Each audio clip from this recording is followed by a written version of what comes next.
supaya pembelajaran kita dapat bermanfaat bagi kita semua. Ketua kelasnya bisa dipimpin doa. Iya Ibu. Sebelum kita memulai pembelajaran pada pagi hari ini, mari kita berdoa sesuai kepercayaan masing-masing. Berdoa mulai. Berdoa tak akan pernah usai. Terima kasih. Oke, Ibu absen terlebih dahulu ya. Iya, Ibu. Ada yang tidak masuk? Ada. Siapa? Nihaya. Tidak masuk karena? Sakit. Hanya Nihaya aja yang nggak masuk. Iya, Ibu. Oke, sebelum kita masuk ke materi intinya, Ibu ingin tanya ke kalian, pernah nggak kalian melihat kabel-kabel yang berserakan atau kabel yang terkelupas? Pernah. Nah, itu merupakan salah satu contoh yang dapat menyebabkan kecelakaan kerja di perkantoran. Jadi kita harus hati-hati jika terdapat kabel-kabel yang berserakan dan kabel-kabel yang terkelupas, itu sebaiknya cepat-cepat dibenarin.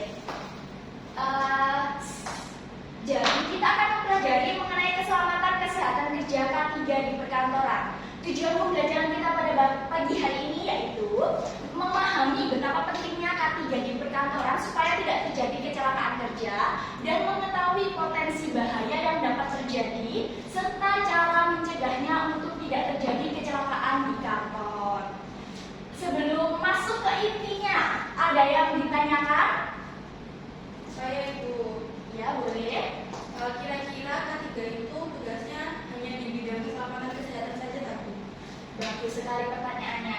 Jadi K3 emang fokus di keselamatan kesehatan kerja, tetapi tugasnya itu luas sekali. Tidak hanya mengenai keselamatan kesehatan kerja, K3 juga mempelajari mengenai potensi bahaya yang Ibu jelaskan tadi di tujuan pembelajaran kita pada pagi hari ini. Apa dapat dipahami? Sudah Ibu. Terima kasih. Selanjutnya kita akan masuk ke materinya, yaitu keselamatan kesehatan kerja atau K3 di perkantoran.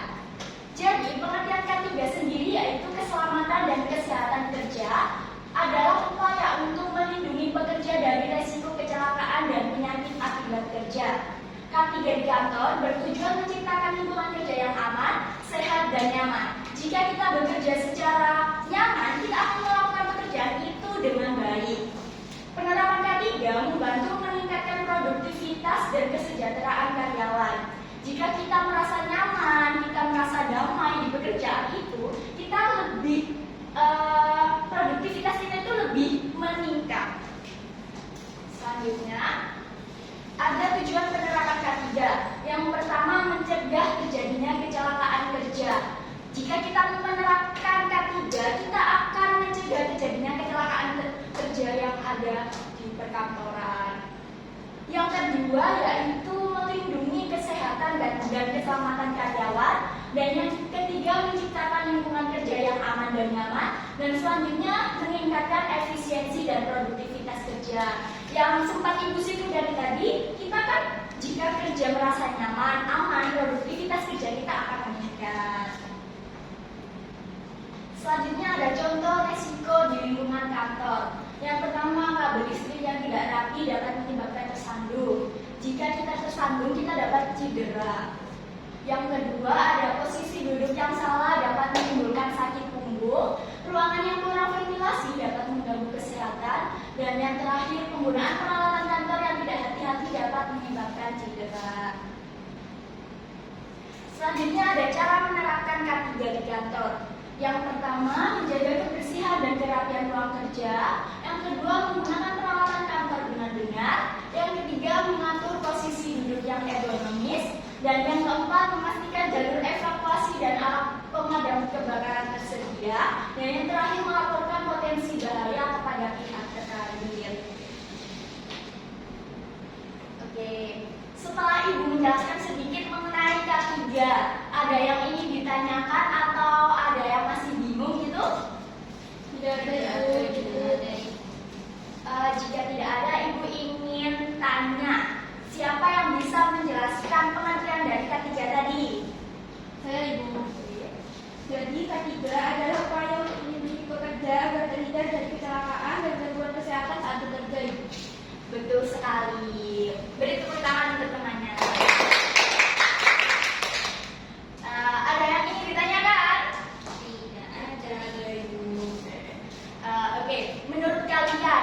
sih potensi bahaya yang ada di lingkungan kantor? Sudah dijelaskan, siapa yang bisa menjawab? Aku Ibu. Boleh. Tersetrum Ibu hingga ada yang meninggal. Betul sekali, itu adalah salah satu contoh akibat jika ada kabel-kabel yang berserakan. Jadi kita harus menata kabel-kabel itu supaya tepat dan tidak tersandung. Oke, setelah Ibu menjelaskan mengenai K3, Ibu akan memberi tugas kelompokan 2 orang 1 bangku aja. Coba lihat gambar ini, dapat kelihatan? Oke.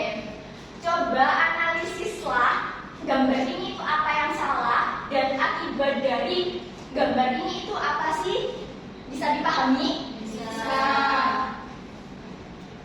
Ibu beri waktu 2 menit untuk berdiskusi dengan teman kelompoknya.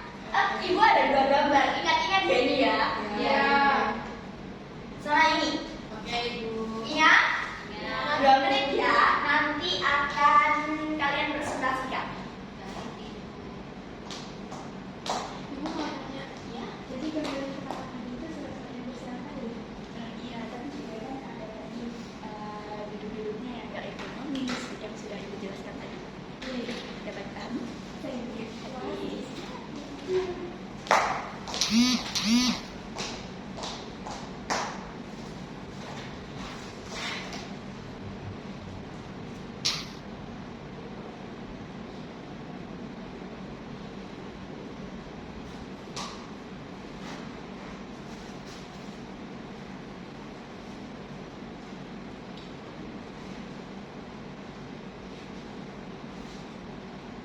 Oke, waktunya sudah habis. Siapa nih yang mau mempresentasikan hasilnya? Saya Ibu. Boleh? Silakan. Nggak mau maju ke depan? Di sini aja Kak. Oke, nggak apa. Di gambar yang pertama itu ada gambar yang menunjukkan kondisi ruangan kerja atau kantor yang sangat berantakan dan juga tidak tertata. Di situ yang pertama ada banyak kertas dan dokumen berserakan di meja, bahkan menumpuk tinggi. Terus juga meja itu dipenuhi barang sehingga ruang kerja menjadi sempit. Itu Ibu. Betul sekali. Gambar yang kedua. Ya. Gambar kedua itu ada kabel yang berserakan, Ibu, sehingga kalau kabel tidak ditata yang dengan rapi dapat tersetrum atau tersandung, Ibu. Betul sekali. Mari kita beri tepuk tangan untuk teman.